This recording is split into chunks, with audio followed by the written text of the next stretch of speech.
একটা খুব পুরনো প্রবাদ আছে, বলা হয় পরের পা তোলার আগে দেখে নাও সামনে পা রাখার জায়গা আছে কিনা। অর্থাৎ প্রথম পা তখনই তুলতে হয় যখন দ্বিতীয় পা রাখার জায়গা নিশ্চিত থাকে। এখন আমেরিকা ভারতের ব্যাপারে একেবারে ইউ-টার্ন নিয়েছে, আর আমেরিকার আগের সিদ্ধান্ত এখন আবার তাদেরই বদলাতে হচ্ছে। আর সেই সিদ্ধান্তটা কি? আমেরিকার অর্থমন্ত্রী ভারতকে হ্যাঁ বলেছিলেন ঠিকই, কিন্তু এখন আবার ভারতের কাছে একটি বিশেষ অনুরোধও করা হচ্ছে। আর সবচেয়ে বড় কথা হল, জিওপলিটিক্যাল দিক থেকে এটি একটি বড় টার্নিং পয়েন্ট। প্রশ্ন হচ্ছে, ভারত, আমেরিকা, রাশিয়া এবং ইরান চারজনেই কি একসাথে একদিকে দাঁড়াতে যাচ্ছে? আর যদি তা হয়, তাহলে কি চীনের জন্য এটি সবচেয়ে বড় মাথাব্যথা হয়ে উঠবে? জিওপলিটিক্সে এখন অনেক কিছু ঘটছে। সব সময়ের মতো ওয়ার্ল্ড পলিটিক্সের এই এপিসোডে জানতে পারবেন অনেক কিছু। আসুন এই খবরগুলো বিস্তারিতভাবে জেনে নেওয়া যাক। বলা হয়, যখন কোনো সিদ্ধান্ত না ভেবেচিন্তে নেওয়া হয়, তখন তার প্রভাব খুব দ্রুত সামনে আসতে শুরু করে। এখন ঠিক এমনটাই দেখা যাচ্ছে ডোনাল্ড ট্রাম্পের ক্ষেত্রে।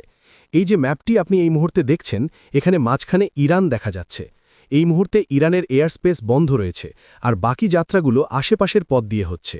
বর্তমান পরিস্থিতি এমন যে দুই দিক থেকেই একের পর এক হামলা চলছে, আর ইরান এখন তার প্রতিবেশী দেশগুলোকে, বিশেষ করে খাড়ি অঞ্চলের দেশগুলোকে লক্ষ্য করে আক্রমণ শুরু করেছে। অনেকেই প্রশ্ন করেন, ইরান কেন খাড়ি দেশগুলোকে নিশানা করছে? এর প্রথম কারণ হল, ইরান যদি বুঝে যায় যে তারা সরাসরি ইসরায়েলকে হারাতে পারবে না, তাহলে তারা আশেপাশে এমন পরিস্থিতি তৈরি করবে যাতে তেলের দাম বেড়ে যায়। আর যখন তেলের দাম বাড়বে, তখন সারা বিশ্বের চাপ আমেরিকার ওপর বাড়তে শুরু করবে। ঠিক সেই পদক্ষেপই এখন তারা নিয়েছে। আর এই পদক্ষেপের পরে ডোনাল্ড ট্রাম্প বুঝতেই পারছেন না এখন কি করা উচিত। আর যখন ট্রাম্প বুঝতে পারছেন না কি করবেন, তখন তিনি ভারতের দিকে তাকিয়েছেন। আমি আপনাদের দুটি ভিডিও দেখাবো এবং সেই দুটি ভিডিওতেই পার্থক্য দেখাবো। প্রথম ভিডিও ব্যাসেন্টের এবং দ্বিতীয়টি তাদের এনার্জি সেক্রেটারির। এই দুজনের মধ্যে কে সত্য কথা বলছেন সেটাও আমি আপনাদের দেখাবো। কিন্তু তার আগে আমি আপনাদের একটি দৃশ্য দেখাতে চাই। এই দৃশ্যটি আপনি দেখুন। এই দৃশ্যটি কোথাকার? এটি পাকিস্তানের দৃশ্য, যেখানে মানুষ তেল কেনার জন্য রাস্তায় লম্বা লাইনে দাঁড়িয়ে আছে। ভারতের কিছু জায়গা থেকেও এমন খবর এসেছিল, কিন্তু পরে সেই খবরগুলো হঠাৎ করেই হারিয়ে গেল। কেন হারিয়ে গেল? কারণ মানুষ বুঝে গেছে যে ভারতের তেলের কোনো ঘাটতি হওয়ার সম্ভাবনা নেই। এরই মধ্যে গতকাল একটি বড় খবরও সামনে এসেছে। সেই খবরে বলা হয়েছে যে ভারত নাকি আমেরিকাকে ছাড় দিয়েছে, কিন্তু আসলে বিষয়টি তা নয়। ভারত আমেরিকাকে ছাড় দেয়নি, বরং তাদের সাহায্য করা শুরু করেছে। যখন ডোনাল্ড ট্রাম্প ক্ষমতায় এসেছিলেন, তখন তিনি ভারত ও রাশিয়ার তেলের চুক্তি নিয়ে খুবই ক্ষুব্ধ হয়েছিলেন। তখন ভারত বলেছিল, দেখুন, বাইডেন সরকারের সময় আমেরিকাই আমাদের অনুরোধ করেছিল রাশিয়ার তেল কিনতে, আর আমরা সেই অনুরোধ মেনেই তেল কিনেছিলাম। আর এই কথার প্রমাণ পাওয়া যায় সেই সময়ের মার্কিন রাষ্ট্রদূত গারসেটির বক্তব্যে। তার এই বক্তব্য শুনলে আপনি বুঝতে পারবেন। We kind of got past the ability of saying, oh, just follow America, you have to do exactly as we do. And we take the smaller victories. Like, actually, they bought Russian oil because we wanted somebody to buy Russian oil at a price cap. That was not a violation or anything. It was actually the design of the policy, because as a commodity, we didn't want oil prices going up. And they fulfilled that. During G20, they were able to take Russia to the side and say, take or leave this statement, which was critical about Ukraine. It just took the word Russia out, but it was very clear. And we were able to deliver Europe. They were able to deliver. তিনি বলেছিলেন, আমরা আসলে আমেরিকার নীতি অনুসরণ করেছি। আপনাদেরও ঠিক সেটাই করতে হবে যা আমরা করছি। আমরা ছোট্ট একটা বিজয় নিয়েছি রাশিয়ান তেলের ব্যাপারে, কারণ আমরা চাইছিলাম কেউ যেন নির্দিষ্ট দামের মধ্যে রাশিয়ান তেল কেনে। এটা কোনো নিয়ম ভঙ্গ ছিল না, বরং নীতিরই অংশ ছিল, কারণ তেল একটি গুরুত্বপূর্ণ পণ্য এবং আমরা চাইছিলাম এর দাম নিয়ন্ত্রণে থাকুক। G20-র বিবৃতিতেও ইউক্রেন নিয়ে সমালোচনা করা হয়েছিল, আর আমরা ইউরোপে সরবরাহ বজায় রাখতে সক্ষম হয়েছিলাম। বক্তব্যে তিনি মূলত এটাই বলেছিলেন। কিন্তু এরপর ট্রাম্প রাশিয়ার তেলের কারণে ভারতের ওপর শুল্ক বসিয়ে দেন। সেই সময় সেটি তার অহংকারেরই প্রকাশ ছিল। এখন পরিস্থিতি এমন হয়েছে যে সেই শুল্ক সরিয়ে নিতে হচ্ছে, কিন্তু সরানোর আগে তারা নিজেদের সম্মান বাঁচিয়ে রাখতে চাইছে। এবার স্ক্রিনে ব্যাসেন্টের এই ভিডিওটি শুনুন। The Indians had been very good actors. We had asked them to stop buying sanctioned Russian oil this fall. They did. They were going to substitute it with U.S. oil. But to ease the temporary gap of oil around the world, we have given them permission to accept the Russian oil. We may unsanction other Russian oil. You know, the other thing Treasury can do here, Larry, is there are hundreds of millions of sanctioned barrels of sanctioned crude on the water, and in essence, by unsanctioning them, Treasury can create supply. And we are looking at that. We're going to keep a cadence of announcing measures to bring relief to the market during this conflict. And এই ভিডিওতে ব্যাসেন্ট বলছেন, ভারতীয়রা খুব ভালো অভিনেতা, তারা আমাদের ভালো বন্ধু। আমরা যখন বলেছিলাম তারা রাশিয়ার তেল কেনা বন্ধ করেছিল, আবার যখন বললাম তখন তারা আবার কিনতে শুরু করেছে, অর্থাৎ তারা নিজেদের সম্মান বাঁচানোর চেষ্টা করছে। কিন্তু আসল কথা কে বলছেন? এখন যে ব্যক্তিকে দেখছেন তিনি তাদের এনার্জি সিকিউরিটি সেক্রেটারি। তিনি কি বলছেন সেটাও শুনুন। Floating Russian oil storage that's around southern Asia. It's China just backed up. China does not treat their suppliers well. So there's a bunch of floating barrels just sitting there. We've reached out to our friends in India and said, buy that oil, bring it into your refineries.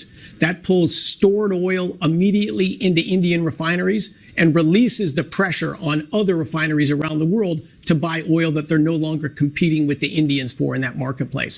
So we have a number of measures like that that are short-term and temporary. This is no change in policy towards Russia. This is a very brief change in policy just to keep oil prices down a little bit better than we could have. তিনি বলেছেন যে তেলের দাম কম রাখতে সাহায্য করার জন্য America স্বল্পমেয়াদী কিছু ব্যবস্থা চালু করেছে। এর মধ্যে তারা জানে যে ভারত চায় দ্রুত তেল নিয়ে সেটিকে রিফাইন করে বাজারে নিয়ে আসতে। আমেরিকার এই অবস্থান এই জন্যই খুবই গুরুত্বপূর্ণ, কারণ এতদিন পর্যন্ত তারা রাশিয়ান তেলের বড় বিরোধী ছিল, এমনকি তারা 25% ট্যারিফও আরোপ করেছিল। কিন্তু ক্রিস রাইট এখন বলছেন ভারত দ্রুত এটি রিফাইন করবে, আর যদি ভারত দ্রুত রিফাইন করে বাজারে সরবরাহ করে তাহলে তেলের দাম খুব বেশি বাড়বে না। সরবরাহের প্রবাহ বজায় রাখতে এবং বাজারের চাপ কমানোর জন্য এটি একটি বাস্তবমূলক পদ্ধতি, তাই আমাদের এটা মানতেই হবে। ভারত আগেও বলেছিল, দেখুন আমাদের তেলের কোনো সমস্যা নেই, আমাদের কাছে যে সম্ভাবনাগুলো আছে সেগুলো রয়েছে, আর কিছু ছোটখাটো বাধা থাকলেও সেগুলো খুব বড় কিছু নয়, কিন্তু আমাদের কোনো অসুবিধা হবে না। আমাদের সরকারের প্রাধান্য হচ্ছে দেশের নাগরিকদের সস্তা এবং টেকসই জ্বালানি সরবরাহ করা। এই কারণেই সরকার বলেছে যে জ্বালানি আমদানি কোনো বাধা ছাড়াই চালিয়ে যাওয়া হচ্ছে, তাই চিন্তার কোনো কারণ, এটাই প্রথম বিষয়। এখন দ্বিতীয় বড় বিষয় হলো, দেখা যাচ্ছে যে রাশিয়ার অনেক ট্যাঙ্কার আগেই ভারতের আশেপাশে অবস্থান করছিল। যদি ভারত সত্যিই রাশিয়া থেকে তেল কেনা বন্ধ করে রাখত, তাহলে এই রাশিয়ান ট্যাঙ্কারগুলো এখানে কি করছিল? এখন দেখা যাচ্ছে সেই ট্যাঙ্কারগুলো দ্রুত ভারতের দিকে ঘুরে আসছে। এখানে আরেকটি বড় প্রশ্ন উঠে আসছে, এই পুরো জিওপলিটিক্সের খেলায় কি এমন কোনো বড় পরিকল্পনা চলছে যেখানে একদিকে থাকবে রাশিয়া, ভারত, আমেরিকা এবং ইরান? কারণ ধীরে ধীরে পরিস্থিতি সেদিকেই এগোচ্ছে বলে মনে হচ্ছে। এই যুদ্ধ থেকে যদি কারো সবচেয়ে বেশি লাভ হয়ে থাকে তাহলে প্রথম অবস্থানে রয়েছে রাশিয়া, কারণ তাদের তেল এখন ভারত কিনবে, সেটি রিফাইন করবে এবং পরে ইউরোপে পাঠাবে। দ্বিতীয় অবস্থানে লাভবান হচ্ছে ভারত। তৃতীয় অবস্থানে যদি দেখা যায় তাহলে আমেরিকারও তো লাভ হচ্ছে, কারণ তারা এখন ইরানের সামনে শর্ত রেখেছে, ইরানকে নিঃশর্ত আত্মসমর্পণ করতে হবে। শুধু আত্মসমর্পণ করলেই হবে না, বরং আমেরিকা চায় ইরানের ভেতরে এমন একটি সরকার গঠন হোক যেটি তাদের পছন্দ মতো হবে। এখন যদি এমনটা সত্যিই ঘটে যে ইরানে আমেরিকার পছন্দের সরকার গঠন হয়, তাহলে স্বাভাবিকভাবেই সেই সরকার আমেরিকার নীতির সাথে মিল রেখে কাজ করবে। আর যদি সেটাই হয় তাহলে শেষ পর্যন্ত জয় কার হচ্ছে সেটা বোঝা কঠিন নয়। যাই হোক, এখনও এমন পরিস্থিতি তৈরি হয়নি যে ইরান হার মেনে নিয়েছে বা পিছু হটেছে। তবে আপনাকে বলে রাখি, এই খেলা এখনও অনেক দিন চলবে। তবে এই দীর্ঘ খেলায় আপনি অনেক কিছুই দেখতে পাবেন, কারণ এখন পরিস্থিতি খুব দ্রুত বদলাচ্ছে। তবে এই পরিবর্তনের মধ্যে ভারতের লাভ হচ্ছে। এই পুরো পরিস্থিতি নিয়ে আপনার কি মতামত? এই ঘটনাগুলো সম্পর্কে আপনি কি ভাবছেন? অবশ্যই কমেন্ট করে আপনার মতামত জানান। অন্যদিকে আধুনিক যুদ্ধের ধরন এখন খুব দ্রুত বদলে যাচ্ছে। একসময় যুদ্ধ মানেই ছিল বড় বড় ফাইটার জেট, ট্যাঙ্ক আর শক্তিশালী মিসাইল। এই সব বড় অস্ত্রই ঠিক করত কোন দেশ জিতবে আর কোন দেশ হারবে। কিন্তু এখন প্রযুক্তি বদলে গেছে। আজকের যুদ্ধে একটি নতুন ধরনের অস্ত্র খুব গুরুত্বপূর্ণ হয়ে উঠেছে। সেটি হলো দীর্ঘ পাল্লার সুইসাইড ড্রোন। ছোট আকারের এই ড্রোনগুলোই অনেক সময় বড় বড় অস্ত্রের সমান বা তার থেকেও বেশি প্রভাব ফেলতে পারে। ভারতও এখন এই নতুন প্রযুক্তির দিকে দ্রুত এগোচ্ছে। ভারতের একটি স্বদেশী প্রতিরক্ষা কোম্পানি আইজি ড্রোনস তাদের নতুন প্রকল্প প্রজেক্ট কালের প্রথম ঝলক সামনে এনেছে। এটি মূলত একটি লং রেঞ্জ সুইসাইড ড্রোন, অর্থাৎ এমন একটি ড্রোন যা শত্রুর এলাকায় অনেক দূর পর্যন্ত উড়ে গিয়ে সরাসরি লক্ষ্যবস্তুতে আঘাত করতে পারে। সহজভাবে বললে এটি এমন এক ধরনের উড়ন্ত অস্ত্র যা নিজের লক্ষ্য খুঁজে নিয়ে শেষে নিজেই আঘাত করে বিস্ফোরণ ঘটায়। গত কয়েক বছরে বিশ্ব দেখেছে ছোট এবং তুলনামূলক সস্তা ড্রোন কিভাবে বড় বড় দামি অস্ত্র ব্যবস্থাকে চ্যালেঞ্জ জানাতে পারে। এর একটি বড় উদাহরণ হল ইরানের শাহিদ 1336 ড্রোন।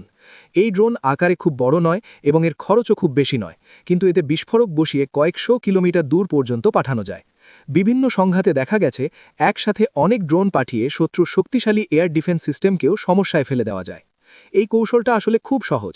ধরুন শত্রুপক্ষ একটি ছোট ড্রোনকে নামাতে কোটি টাকার মিসাইল ব্যবহার করতে বাধ্য হচ্ছে, তাহলে ধীরে ধীরে তাদের এয়ার ডিফেন্স ব্যবস্থার উপর বড় চাপ পড়ে। অর্থাৎ তুলনামূলক সস্তা ড্রোন ব্যবহার করেও শত্রুর বড় ক্ষতি করা সম্ভব। এই কারণেই এখন বিশ্বের অনেক দেশ সুইসাইড ড্রোন বা লোটারিং মিউনিশন তৈরির দিকে জোর দিচ্ছে। ভারতের প্রজেক্ট কাল নিয়েও অনেক আশা করা হচ্ছে। ধারণা করা হচ্ছে এই ড্রোনের রেঞ্জ প্রায় 1000 কিলোমিটার পর্যন্ত হতে পারে। অর্থাৎ এটি শত্রুর সীমান্তের অনেক ভেতর পর্যন্ত গিয়ে আঘাত করতে পারবে। আর এই ড্রোন একটানা 3 থেকে 5 ঘন্টা পর্যন্ত আকাশে থাকতে পারবে। সেই সময় এটি লক্ষ্য খুঁজবে, পুরো এলাকা পর্যবেক্ষণ করবে এবং সঠিক সময়ের জন্য অপেক্ষা করবে। লক্ষ্য ঠিকমতো চিহ্নিত হলেই এটি সরাসরি সেখানে গিয়ে আঘাত করবে। এই ধরনের ড্রোনে শক্তিশালী বিস্ফোরক বসানো যায়, তাই শত্রুর গুরুত্বপূর্ণ সামরিক স্থাপনা যেমন radar station, air defence system, সামরিক ঘাঁটি বা লজিস্টিক হাবের ওপর হামলার জন্য এগুলো ব্যবহার করা সম্ভব। সবচেয়ে বড় সুবিধা হলো এতে কোনো সৈন্যকে বিপজ্জনক এলাকায় পাঠাতে হয় না। ড্রোনই পুরো কাজটি করে দিতে পারে। আজকের যুদ্ধে আরেকটি বড় কৌশল হলো একসাথে অনেক ড্রোন পাঠানো, যাকে ড্রোন সোয়ার্মিং বলা হয়। যদি একসাথে অনেক ড্রোন আক্রমণ করে তাহলে সবগুলোকে আটকানো খুব কঠিন হয়ে যায়। কিছু ড্রোন ধ্বংস হলেও অনেকগুলো শেষ পর্যন্ত লক্ষ্যবস্তুতে পৌঁছে যায়। এই মুহূর্তে প্রজেক্ট কাল এখনও উন্নয়নের প্রাথমিক পর্যায়ে রয়েছে। কোম্পানি এখন শুধু এর প্রথম ঝলক দেখিয়েছে। আগামী সময়ে এর আরও প্রযুক্তিগত তথ্য সামনে আসতে পারে। যদি এই প্রকল্প সফল হয় তাহলে ভারত নিজস্ব দীর্ঘপাল্লার স্ট্রাইক ড্রোন তৈরি করতে পারবে, আর সেটি হলে ভারতের মিলিটারি শক্তি আরও অনেকটা বেড়ে যাবে। ভবিষ্যতে এই প্রযুক্তি ভারতের প্রতিরক্ষা কৌশলের একটি গুরুত্বপূর্ণ অংশ হতে পারে।